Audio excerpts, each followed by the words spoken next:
الگ ہونے کے بعد بھی وہ رشتہ ختم نہیں ہوتا اور دوسری شادی مہیلا نہیں کر سکتی. مینٹیننس لینے کے کارن وہ کنیکٹیوٹی، وہ تعلق بنا رہتا ہے.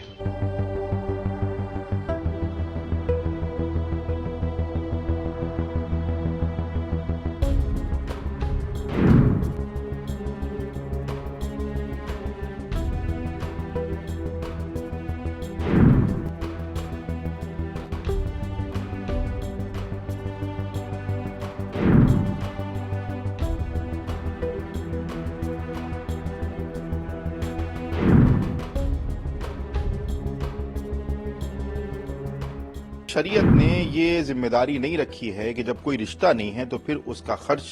یا اس کا بھتہ شوہر پر لازمی نہیں ہے. اور مجھے لگتا ہے کہ سپریم کورٹ کو اس اپنے فیصلے پر نظر ثانی کرنے کی ضرورت ہے، ریویو کرنے کی ضرورت ہے. مذہب اسلام میں بیوی کے اور شوہر کے حقوق واضح طور پر بیان کیے گئے ہیں اور یہ کوشش کی گئی ہے کہ نکاح کا جو رشتہ ہے وہ باقی رہے، وہ ختم نہ ہو. مگر اگر دشواری پیدا ہو جائے، آپس میں نباہ نہ ہو، آپس میں خلش پیدا ہو، تو پھر یہ صورت دی گئی ہے کہ طلاق کے ذریعے سے یا فسخ نکاح کے ذریعے سے یا خلا کے ذریعے سے آپ اس رشتے سے باہر آ کر آزادانہ طور پر اپنی زندگی گزار سکتی ہیں یا سکتے ہیں. اب ظاہر سی بات ہے کہ جب طلاق ہوئی یا خلا ہوئی تو پھر عدت کے دوران جو خرچ ہوگا وہ شوہر کی ذمہ داری ہو کہ وہ اپنی بیوی کا، جو سابقہ بیوی ہو گئی یا آپ سابقہ شوہر ہو گئے، اب آپ شوہر نہیں رہے، مگر عدت کے دوران کا جو خرچ ہے وہ آپ کے لیے لازمی ہے، آپ اسے اٹھائیں گے. اب عدت کے بعد ظاہر سی بات ہے شرعی طور پر بھی وہ بیوی بیوی نہیں رہی، وہ آزاد ہے، جہاں چاہے شادی کرے، اپنی آزادانہ زندگی گزارے، اور شوہر بھی آزاد ہے کہ وہ دوسرا نکاح، دوسری شادی کر سکتا ہے. تو ایسے میں شرعی نقطہ نظر سے جب ایک رشتہ باقی نہیں ہے، بیوی طلاق کے ذریعے سے یا خلا کے ذریعے سے بیوی باقی نہیں رہی، شوہر طلاق کے ذریعے سے شوہر باقی نہیں رہا، تو پھر شریعت نے یہ ذمہ داری نہیں رکھی ہے کہ جب کوئی رشتہ نہیں ہے تو پھر اس کا خرچ یا اس کا بھتہ شوہر پر لازمی نہیں ہے. یہ مذہبی نقطہ نظر کی باتیں ہیں جو مذہب اسلام نے ہمیں بتائی ہیں. اب قانونی نقطہ نظر سے سپریم کورٹ نے کن بنیادوں پر یہ فیصلہ کیا ہے، کیا باتیں رکھی ہیں، یہ جو لاء کے جانکار ہیں یا جو مذہب کے جو قانون کے جانکار ہیں وہ بہتر طریقے سے بتا سکتے ہیں. بہرحال ہماری یہی گزارش ہے کہ مذہب اسلام نے واضح طور پر ایک انسانی زندگی کے لیے یہ ہدایت پیش کی ہیں اور مجھے لگتا ہے کہ سپریم کورٹ کو اس اپنے فیصلے پر نظر ثانی کرنے کی ضرورت ہے، ریویو کرنے کی ضرورت ہے، تاکہ جو مذہبی آزادی ہے وہ کہیں نہ کہیں مجروح نہ ہو اور مذہب اسلام کی جو خوبصورتی ہے وہ باقی رہے. جہاں تک بات اس طرح کے ریسنٹ حالیہ فیصلوں کا سوال ہے، اس میں ہمیں یہی کہنا ہے کہ جو ہماری بہنیں طلاق ہو جانے یا کسی وجہ سے خلا یا الگ ہو جانے کو اسلامی شریعت، اسلامی قانون کے تحت فیصلہ چاہتی ہیں، وہ دارالقضاء کے ذریعے اس فیصلے پہ پہنچیں، یہ ان کے لیے بہتر ہے. اور جو بہنیں ہماری سمجھتی ہیں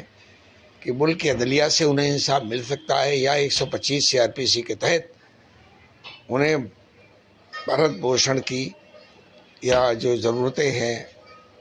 وہ پوری کی جا سکتی ہیں، وہاں سے آدیش لے کر وہ وہاں جا سکتی ہیں، جا رہی ہیں. لیکن اس میں ایک مسئلہ یہ ہے کہ الگ ہونے کے بعد بھی وہ رشتہ ختم نہیں ہوتا اور دوسری شادی مہیلا نہیں کر سکتی، کیونکہ سابقہ شوہر سے ایک بھرن پوشن یعنی مینٹیننس لینے کے کارن وہ کنیکٹیوٹی، وہ تعلق بنا رہتا ہے. تو اس کو میں کہوں گا یہ غیر فطری عمل ہے، اٹس ان نیچرل اپروچ. اسی لیے پرسا بورڈ کہتا ہے کہ بھائی قانون شریعت میں بہت واضح انداز میں عورتوں کی عزت ناموس کو سامنے رکھتے ہوئے یہ لیٹ ڈاؤن کیا ہے کہ جو عورت سابقہ شوہر سے الگ ہو رہی ہے، اس کی مرضی ہے یا شوہر کی حالات کا تقاضا ہے، اس کے جو کمٹمنٹ شوہر کے ہیں یا مال متاع کے جو تقاضے ہیں وہ پورا کرے. شوہر پورا مہر دے، متاع اور اس کی جو شرعی تقاضے ہیں وہ سب ادا کرے. اگر اس میں مطمئن ہے مہیلا کے خاندان کے لوگ کہ اسلام کا یہ طریقہ، یہ شریعت کا طریقہ ٹھیک ہے، تو ان کے لیے اسلامی شریعت ہے، فیصلے کا مرکز سینٹر دارالقضاء ہے، مفتیان ہیں، وہاں جا کے فیصلہ کرائیں. اور جو لوگ مطمئن اس سے نہیں ہیں وہ لوگ ملک کی جوڈیشری کے ذریعے اپنا مسئلہ حل کرنا چاہتے ہیں تو ان کو آزادی ہے، اس میں کوئی پابندی نہیں لگائی جا سکتی.